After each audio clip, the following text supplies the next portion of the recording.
Fantasy Blitz, it's your boy Elijah. Week 8 is in the past, and hopefully we are not last.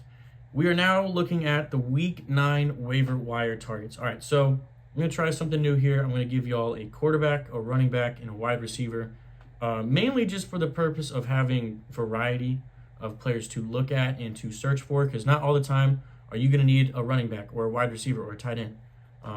But oftentimes it's just filling out your flex spot, right? And I want to throw in a quarterback too, because sometimes your quarterback just goes down or your quarterback does not pan out to be who you thought they were going to be. And I'm talking about you, Aaron Rodgers. But let me give it to y'all real quick. So for the quarterback position, we have Justin Herbert. I think this is also the last week for him. Okay, we talked about him previously on the show and also on the previous videos. But he had his best game of his career, best game of the season. 279 yards, 2 touchdowns against the Saints. The only thing I'm scared about with Herbert is that he's got a very, very tough schedule coming up.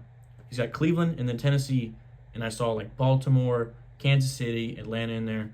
So if you want to have him just on the bench, I don't expect him to be playing a whole lot. Playing a whole lot of your fantasy games, it is. Alexander Mattison, running back for the Raiders. I don't know how I skipped over this guy, but let me just read these.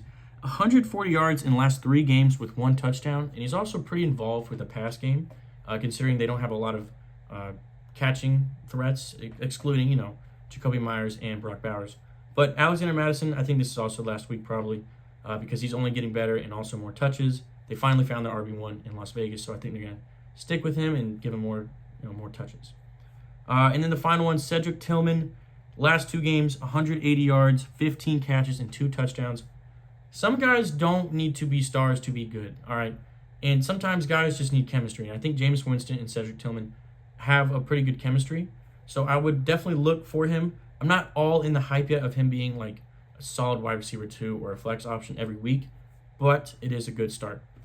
That is it, for the waiver wire. We got Justin Herbert, Alexander Mattison, and Cedric Tillman. Probably the last week for the top 2 of Herbert and Madison, but go ahead and try to get one of those guys if you can. See y'all for the live at 4:30 p.m. Eastern time on Thursday. And as always, God bless, be kind, peace.